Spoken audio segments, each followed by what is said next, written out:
ನಾನೊಬ್ಬ ಶ್ರೀಮಂತ ಮಗ, ನಾನೊಬ್ಬ ರಾಜಕಾರಣಿ ಮಗ, ಈಗ ನನ್ನ ತಪ್ಪ ತುಂಬ ವ್ಯತ್ಯಾಸ ಇದೆ. ಆಮೇಲೆ ಮಿನಿಸ್ಟರ್ ಮಕ್ಕಳು ಅಂತ ತಕ್ಷಣ ನೆಗೆಟಿವಿಟಿ ಬರುತ್ತೆ.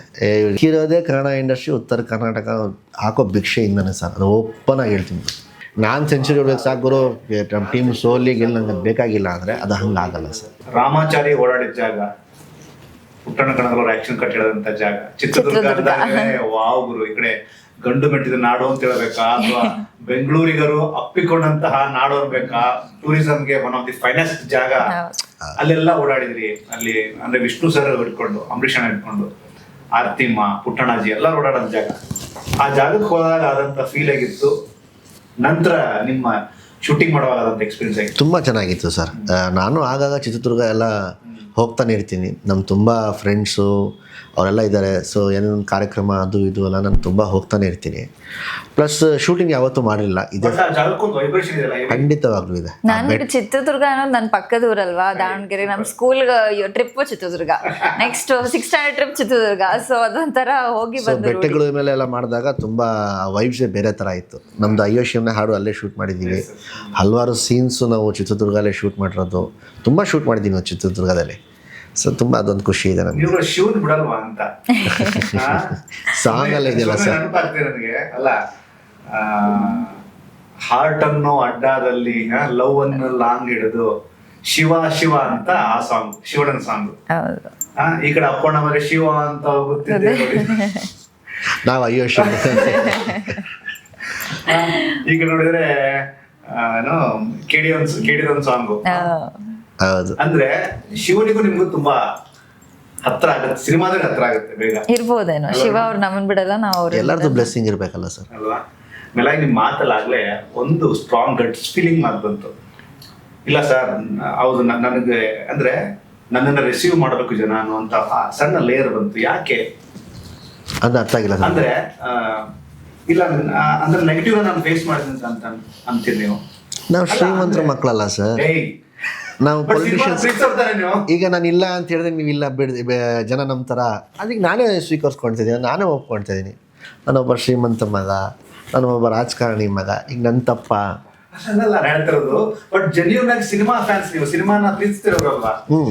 ಹೌದು. ಸೊ ಡೆಫಿನೆಟ್ಲಿ ನಿಮ್ಮ ಜನ ಪ್ರೀತಿಸಲೇಬೇಕಲ್ವಾ? ಪ್ರೀತಿಸ್ತಾರೆ, ಅದಕ್ಕೆ ಟೈಮ್ ಬೇಕು, ನನ್ನ ಮೇಲೆ ನಂಬಿಕೆ ಬರಬೇಕಲ್ವಾ. ಸೊ ಅದಕ್ಕೆ ಈ ಬಾರಿ ನನ್ನ ಕಲ್ಟಿಗೆ ಅಂತಲೇ ಹೇಳಿ ಕರ್ನಾಟಕ ಕಲ್ಟ್ ಪ್ರವಾಸ ಅಂತ ಒಂದು ಪ್ಲ್ಯಾನ್ ಮಾಡಿಕೊಂಡು ಟೋಟಲಾಗಿ 31 ಡಿಸ್ಟ್ರಿಕ್ಟ್ ಸರ್, 88 ತಾಲೂಕುಗಳಿಗೆ ನಾನು ಇವಾಗ ಕವರ್ ಮಾಡಬೇಕಾಗಿರೋದು. ಅರ್ಧ ಭಾಗ ಮುಗಿಸಿದ್ದೀನಿ, ಉತ್ತರ ಕನ್ನಡ ಎಲ್ಲ ಮುಗಿಸಿದ್ದೀನಿ. ಈಗ ಕೇರಳ ಬರ್ತೀನಿ ಇವಾಗ. ಈಗ ಚಿತ್ರದುರ್ಗ ಈಗ ನೆಕ್ಸ್ಟ್ ಚಿತ್ರದುರ್ಗ ಹೋಗ್ತಾಯಿದ್ದೀನಿ 2 ದಿನ. ಅಲ್ಲಿ ಒಂದು ನಮ್ಮದು ಪ್ರೀ ರಿಲೀಸ್ ಇವೆಂಟ್ ಇದೆ. ಸೊ ಅಲ್ಲಿಂದ ಮುಗಿಸ್ಕೊಂಡು ನಾನಲ್ಲಿ ಕೇರಳಕ್ಕೆ ಬರ್ತೀನಿ. ಸೊ ನಾನು ಏನಕ್ಕೆ ಕಾರಣ ಇದನ್ನು ಮಾಡ್ತಾಯಿದ್ದೆ ಅಂದರೆ, ನಾನು ಇವಾಗ ಅವ್ರ ಬಾಗ್ಲ ಹತ್ರ ಹೋಗ್ತಾಯಿದ್ದೀನಿ.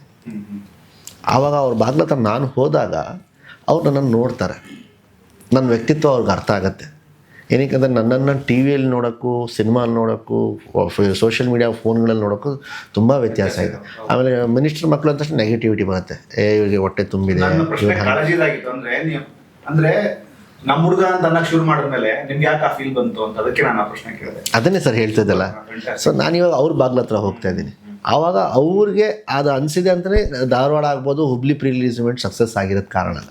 ಆವಾಗ ಅವರು ಬಿಡಪ್ಪ ನಮ್ಮ ಮನೆ ಹತ್ರ ಬಾಗ್ಲ ಹತ್ರ ಬಂದ್ಬಿಟ್ಟು ನಮ್ಮನ್ನು ಬೇಡ್ಕೊಂಡಿದ್ದಾನೆ.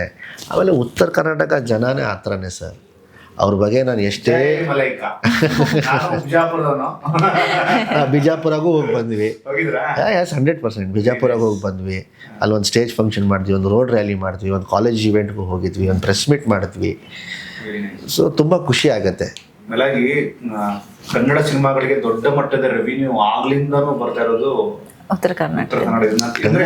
ಇದೆಲ್ಲರೂ ಹೇಳ್ತಾರೆ, ಬದುಕಿರೋದೇ ಕನ್ನಡ ಇಂಡಸ್ಟ್ರಿ ಉತ್ತರ ಕರ್ನಾಟಕ ಹಾಕೋ ಭಿಕ್ಷೆಯಿಂದನೇ ಸರ್, ಅದು ಓಪನ್ ಆಗಿ ಹೇಳ್ತೀನಿ. Standard note. ತುಂಬಾ ಜನ ಡಿಸ್ಟ್ರಿಬ್ಯೂಟರ್ಸ್, ಪ್ರೊಡ್ಯೂಸರ್ಸ್ ಅಂದ್ರೆ ಇಲ್ಲಿ ಏನಾಗುತ್ತೆ ಅಂತಂದ್ರೆ ನಿಮ್ಗೆ ಆಪ್ಷನ್ಸ್ ಇರ್ತಾರೆ. ಫಾರ್ ಎಕ್ಸಾಂಪಲ್ ಸಿಂಗಲ್ ಸ್ಕ್ರೀನ್ ಬಿಟ್ಟು ಮಲ್ಟಿಪ್ಲೆಕ್ಸ್, ಅಲ್ಲಿ ಮಲ್ಟಿಪ್ಲೆಕ್ಸ್ ತುಂಬಾ ಇಲ್ವಲ್ಲ, ಎಲ್ಲವೂ ಸಿಂಗಲ್ ಸ್ಕ್ರೀನ್. ಆಲ್ಮೋಸ್ಟ್ ಹೋಗ್ಬೇಕು, ಟಿಕೆಟ್ ಕೌಂಟರ್ ಕೈ ಹಾಕ್ಬೇಕು, ಸಿನಿಮಾ ಸಿಗದೆ ಹೋದ್ರೆ ಅದೇ ಬೇಜಾರು ಮನೆಗೆ ಬರ್ಬೇಕು. ನಿಜವಾದ ಸಿನಿಮಾ ಆಡಿಯನ್ಸ್ ಅಲ್ಲೇ ಇರೋದು ಸರ್, ನಿಜವಾದ ಸಿನಿಮಾ ಆಡಿಯನ್ಸ್ ಅಲ್ಲೇ ಇರೋದು. ಆಮೇಲೆ ಅವ್ರು ಕೂಡ ಅಷ್ಟು ಗೌರವ ಕಲಾವಿದರಿಗೆ, ನನಗಷ್ಟೇ ಅಂತಲ್ಲ, ಅದು ಯಾರೇ ಕಲಾವಿದ ಅಂತ, ಕಲಾವಿದನೂ ಮುಗಿತಲ್ಲಿಗೆ ಅವ್ರು ತುಂಬ ಪ್ರೀತಿ ಕೊಟ್ಟು ಕಳಿಸ್ತಾರೆ. Very nice. ನನಗೆ ಪರ್ಸನಲಿ ನೀವುಗಳು ಕನೆಕ್ಟ್ ಆಗಿತ್ತು. ಮೇಲಾಗಿ ಡೈರೆಕ್ಟರ್ ಅನಿಲ್ ಸರ್ ಕನೆಕ್ಟ್ ಆಗಿದ್ದು. ಟೈಟ್ಲಿ ಯಾವುದೇ ಆಗಲಿ ಗುರು, ಬಟ್ ಆ ಸಿನಿಮಾದ ಕ್ಯಾನ್ವಾಸ್ ಇದೆ ಗೊತ್ತಾ, ಆ ಸಿನಿಮಾದ ಕಲರ್, ಆ ಟಿಂಟು, ಆ ಮೇಕಿಂಗು, ಆ ಸಣ್ಣ ಸಣ್ಣ ವೈಬ್ಸ್, ಇವನ್ ರಚಿತಾರಾಮ್ ಅವರು, ಅಂದ್ರೆ ಎಲ್ಲವೂ ಕಲರ್ಫುಲ್ ಆಗಿ ಬರಬೇಕು ಅನ್ನುವಂತಹ ಉದ್ದೇಶ ಮಾತ್ರ ನಿಮ್ದು. ದುಡ್ಡು ಕೊಡುವಂತ ಅಭಿಮಾನಿಗೆ ಗುರು ಸಾಕ ಸಿನಿಮಾ ನೋಡಿದೆ ಗುರು ಅನ್ನೋಂಥದ್ದಾಗಬೇಕು, ಆ ಥರದ ಮೈಂಡ್ ಸೆಟ್ ಕೆಲಸ ಮಾಡ್ತಿದ್ದೀನಿ. ಖಂಡಿತ ಅಲ್ಲ ಸರ್, ಅದಕ್ಕೆ ಪ್ರತಿಯೊಬ್ಬರು ಅದೇ ಉದ್ದೇಶ ಇಟ್ಕೊಂಡೆ ಕೆಲಸ ಮಾಡೋದು. ನಾವು ಅದೇ ಉದ್ದೇಶ ಇಟ್ಕೊಂಡು ಕೆಲಸ ಮಾಡಿದ್ದೀವಿ. ಅಂದರೆ ಅವ್ರಿಗೆ ಅನಿಸ್ಬೇಕು ವರ್ತ್ ಗುರು ಸಿನಿಮಾ ಮತ್ತೊಂದು ಸತಿ ನನ್ನ ಫ್ಯಾಮಿಲಿಗೆ ನಂಗೆ ಕರ್ಕೊಂಡು ಹೋಗ್ಬೇಕು ಅಂತ ಹೇಳಿ ಅವ್ನ ಫೀಲಿಂಗ್ ಬರಬೇಕು. ಆಮೇಲೆ ಇದರಲ್ಲಿ ರಚಿತಾರಾಮ್ ಕೂಡ ಇದ್ದಾರೆ. ಇತ್ತೀಚೆಗೆ ಒಂದು ದೊಡ್ಡ ಟ್ರೆಂಡ್ ಸೆಟ್ ಆಗಿದೆ ಅಂದ್ರೆ ಹೆಂಗ್ ಗೊತ್ತಾ ಜೈ, ಫಾರ್ ಎಕ್ಸಾಂಪಲ್ ಗುರು ನನಗೆ ಸಿಗುವಂತ ಆಕ್ಟಿಂಗ್ ಸ್ಪೇಸ್ ನ ನಾನು ತುಂಬಾ ಸಖತ್ತಾಗಿ ಮಾಡ್ಬಿಟ್ಟೆ ಅಂದ್ರೆ ನನ್ನ ಅಕ್ಕಪಕ್ಕದವರು ಸಣ್ಣವರ ದೊಡ್ಡವರ ಅದು ಮ್ಯಾಟ್ರೇ ಆಗಲ್ಲ ಗುರು, ಅದನ್ನ ನಾನು ಸೆಲೆಬ್ರೇಟ್ ಮಾಡ್ಬೇಕು ಅನ್ನೋ ಮೈಂಡ್ ಅಲ್ಲಿ ತುಂಬಾ ಜನ ಆರ್ಟಿಸ್ಟ್ಗಳು ಫಿಕ್ಸ್ ಆಗಿದ್ದಾರೆ. ಈಗ ಒಂದು ಸಿನಿಮಾದಲ್ಲಿ ಇಬ್ರು ಹೀರೋ 3 ಜನ ಹೀರೋಯಿನ್ ಇರ್ತಾರೆ, ಒಬ್ಬ ಹೀರೋ 2 ಹೀರೋಯಿನ್ ಇರ್ತಾರೆ. ಅಂದ್ರೆ ಇದೆಲ್ಲವೂ ತುಂಬಾ ಹೆಲ್ದಿಯಾಗಿ ಮೂವ್ ಆಗ್ತಾ ಇದೆ. ಈ ಒಂದು ಇಂಪ್ರೂವ್ಮೆಂಟ್ ಪಾಯಿಂಟ್ ಆಫ್ ವ್ಯೂನ ಹೇಗೆ ಫೀಲ್ ಮಾಡ್ತೀರಿ? ಏನು ಪ್ರಯೋಜನ ಸರ್? ಸಿನಿಮಾ ಗೆದ್ದರೆ ಮಾತ್ರ, ನಿರ್ಮಾಪಕರಿಗೆ 1-2 ಕಾಸು ಬಂದರೆ ಮಾತ್ರ ಸಿನಿಮಾ ಗೆಲ್ಲುತ್ತೆ, ನಾವು ಗೆಲ್ತೀವಿ, ನಮಗೆ ನೆಕ್ಸ್ಟ್ ಇನ್ನೊಂದು ಕೆಲಸ ಅಂತ ಸಿಗುತ್ತೆ. ನಾವು ಸ್ವಾರ್ಥ ಆಗ್ಬಿಟ್ರೆ ನಾನು ಸೆಂಚುರಿ ಹೊಡ್ಬೇಕು ಸಾಕು ಗುರು, ನಮ್ಮ ಟೀಮ್ ಸೋಲಿ ಗೆಲ್ಲ ನಂಗೆ ಬೇಕಾಗಿಲ್ಲ ಅಂದರೆ ಅದು ಹಂಗೆ ಆಗಲ್ಲ ಸರ್. ನೀವು ಸೆಲ್ಫಿಶಾಗಿ ಆಗ್ತಿದ್ದೀರಾ, ಅದು ಸಿನಿಮಾದಲ್ಲಿ ಹಂಗೆ ಆಗಲ್ಲ ಸರ್. ಅದಕ್ಕೆ ಅವ್ರು ಎಲ್ಲಿರ್ತಾರೋ ಅಲ್ಲೇ ಇರ್ತಾರೆ. ಸೊ ಅದಕ್ಕೆ it is a team work. ಇವಾಗ ನಾವು ಏನೇ ಒಂದು ಸೀನ್ ಮಾಡೋ ಮುಂಚೆ ನಾನಾಗ್ಬೋದು, ಮಲೈಕ್ ಅವ್ರಾಗ್ಬೋದು, ಈಗ ನಾನು ರಚಿತಾ ಜೊತೆ ಮಾಡಿದಾಗೆಲ್ಲ ನಾವೆಲ್ಲ ಸ್ವಲ್ಪ ಪ್ರಿಪೇರ್ ಆಗ್ತೀವಿ. ಕ್ಯಾರವನಲ್ಲಿ ಕೂತ್ಕೊಂಡಷ್ಟು ರೀಡಿಂಗ್ ಎಲ್ಲ ಮಾಡ್ಕೊತೀವಿ. ಸೆಟ್ ಮೇಲೆ ಹೋದಾಗ ಆನ್ ಸ್ಪಾಟ್ ಏನೋ ಒಂದು ಪ್ರಿಪೇರ್ ಆಗಬೇಕಂದ್ರೆ ಎಫರ್ಟ್ಸ್ ಬೇಕಾಗಿಲ್ಲ. ರಚಿತಾ ಸೂಪರ್ ಸ್ಟಾರ್, ನಾನು ಆಮೇಲೆ ನನಗಿರೋ ಬ್ಯಾಕ್ಗ್ರೌಂಡ್ಗೆ ನಾನೇನು ಹೋಗ್ಬೇಕಂತ ಇಲ್ಲ, ಕೆಲಸ ಚೆನ್ನಾಗಿ ಬರಬೇಕು, ಸ್ಕ್ರೀನ್ಗೆ ಮೋಸ ಆಗಬಾರ್ದು ಅಂತ ಹೇಳಿ. ಸೊ ನಾವೆಲ್ಲರೂ ಎಲ್ಲರೂ it's a team work sir. Team work ಹಾಕಿದ್ರೆ ಸಿನಿಮಾ ಆಗಲ್ಲ. ಆಗುತ್ತೆ, ಇಲ್ಲ ಅಂತಿಲ್ಲ, ಅದು ಸಿನಿಮಾ ವರ್ಕ್ ಆಗಲ್ಲ.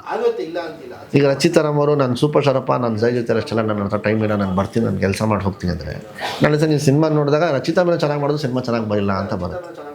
ಸೊ ಅವ್ರಿಗೂ ಅದೇ ಥರನೇ ಟೀಮ್ ವರ್ಕ್. ಎಲ್ಲರೂ ಚೆನ್ನಾಗಿ ಮಾಡಬೇಕು, ಎಲ್ರಿಗೂ ಅವ್ರದ್ದಾದಂಥ ಒಂದು ಸ್ಪೇಸ್ ಇರಬೇಕು, ಅವ್ರ ಪಾತ್ರಕ್ಕೆ ಅವ್ರದ್ದಾದಂಥ ಒಂದು ತೂಕ ಇದ್ರೇ ಸಿನಿಮಾ ಗೆಲ್ಲೋಕ್ಕೆ ಸಾಧ್ಯ. ನಾವು ಯಾವುದೋ ಒಂದು ಸಿನಿಮಾ ಮಾಡ್ತೀನಿ, ಅಲ್ಲಿ ಚೆನ್ನಾಗಿ ಆ್ಯಕ್ಟಿಂಗ್ ಮಾಡಿರ್ತೀನಿ, ಬಟ್ ಆ ಸಿನಿಮಾ ವರ್ಕ್ ಆಗಲಿಲ್ಲ ಅಂದರೆ ನನಗೆ ಮುಂದೆ ಅವಕಾಶಗಳು ಸಿಗುತ್ತೋ ಇಲ್ವೋ ನನಗೆ ಗೊತ್ತಿಲ್ಲ. ಬಟ್ ನನಗೆ ಪರ್ಸ್ನಲಿ ಪ್ರಮೋಷನ್ಸ್ ಓಡಾಡೋದಿರ್ಬೋದು, ಒಂದು ಸಿನಿಮಾಗೆ ಕೊನೆವರೆಗೂ ನಾನು ಅದ್ರ ಜೊತೆಗೆ ಏನಕ್ಕೆ ಇರ್ತೀನಿ ಅಂದರೆ ಆ ಸಿನಿಮಾ ನಮ್ಮದು ಅಂತ ನಾನು ಎಕ್ಸೆಪ್ಟ್ ಮಾಡಿಬಿಟ್ಟಿರ್ತೀನಿ ಅಷ್ಟೇ.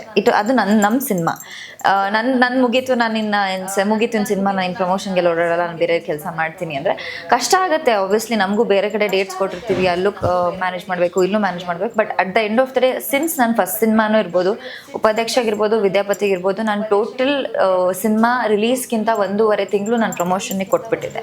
ನೀವು ನಾನು ಸೀರಿಯಲ್ ಮಾಡ್ತಿರುವಾಗಲೂ ಪರವಾಗಿಲ್ಲ, ಹಿಂಗೋ ನಾನು ಮ್ಯಾನೇಜ್ ಮಾಡ್ತೀನಿ, ಬಟ್ ನಾನು ಪ್ರಮೋಷನ್ಗೆ ಇರಲೇಬೇಕು. ಬಿಕಾಸ್ ನನ್ನ ಪಾತ್ರ ಮುಗೀತು ಅಂತ ನಾನು ಜಾರ್ಕೊಳ್ಳಲ್ಲ. ನಾನು ಇಡೀ ಸಿನಿಮಾ ರಿಲೀಸ್ ಆಗೋವರೆಗೂ ನಾನು ಖಂಡಿತ ಸಿನಿಮಾ ತಂಡದ ಜೊತೆ ಇದ್ದೆ.